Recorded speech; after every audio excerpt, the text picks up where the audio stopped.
Halo sobat, ketemu lagi bersama saya di video ini dan channel ini, dimana saya itu memang saat ini sedang menyanjung pemakaman gitu ya.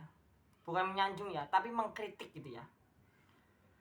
Dimana banyak sekali di pemakaman-pemakaman di Indonesia, khususnya di Pulau Jawa, banyak sekali kalau orang-orang itu datang ke makam atau ke kuburan, mereka bawa dupa, mereka bawa kembang, mereka taburkan kembang, mereka taruh kembang di dalam air lalu disiram ke kuburan.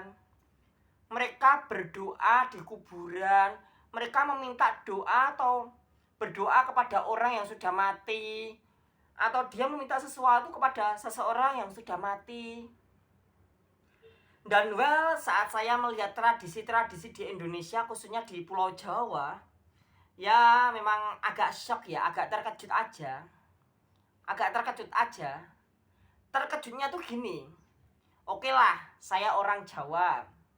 Saya orang Jawa tapi saya itu blasteran gitu.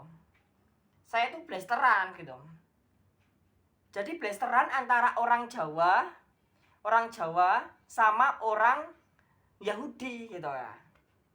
Tapi aku shock aja lihat gitu. Ternyata di Jawa itu tradisinya seperti itu, aku shock. Shocknya gini. Orang kalau sudah mati itu sudah tidur, kembali lagi menjadi tanah. Ketika kita kuburkan dia, kita beri tanda untuk mengenang bahwasanya kita tidak bisa seperti ini tanpa orang yang dikuburkan gitu. Untuk mengenang saja. Dan ketika kita datang ke pemakamannya, anehnya kalau di Jawa itu pakai kembang, pakai dupa, berdoa-doa, dongan-donganin gitu ya. Lalu meminta ya entah mbok, entah mbah atau apa gitu ya. Nanti minta bantu rezeki langsung apa gitu ya. Kita berpikir logis aja lah.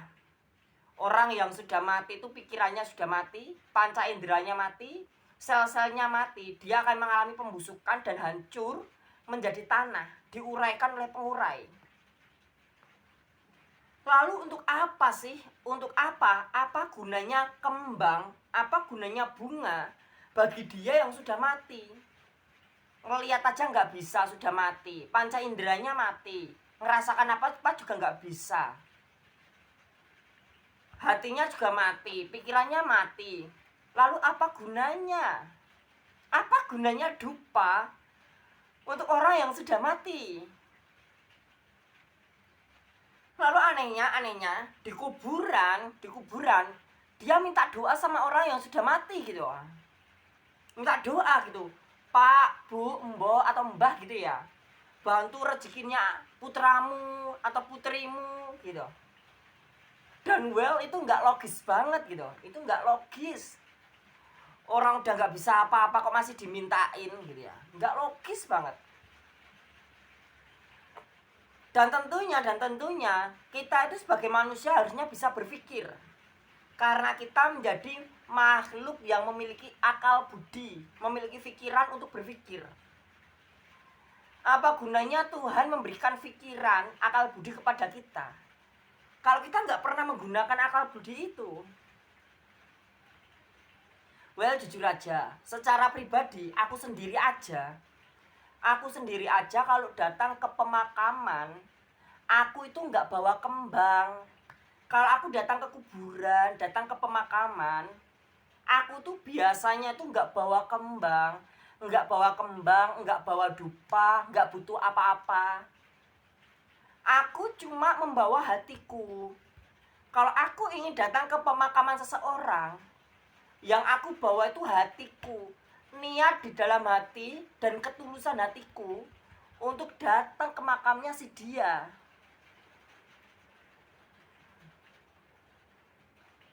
Dan ketika aku di pemakaman, aku nggak berdoa untuk dia, aku nggak meminta doa untuk dia, atau aku nggak ngasih dia kembang atau dupa. Tapi dengan aku datang ke pemakaman dia, ingatanku tergugah kembali. Perasaanku untuk mengenang masa lalu ketika dia ada itu tergugah kembali. Aku tidak bisa seperti ini tanpa dia, karena dia sudah pernah mengisi lembar kehidupanku, karena dia sudah pernah merajut kisah di dalam kehidupanku, dan aku sudah pernah merasakan manis pahitnya bersama dia. Jadi orang itu kalau datang ke pemakaman itu untuk menggugah ingatan, menggugah naluri kita, bukan malah kita menuhankan yang mati, atau bukan kita untuk memberi makan yang mati. Karena yang mati nggak butuh makan, nggak butuh minum. Itu kilasan sederhana ini.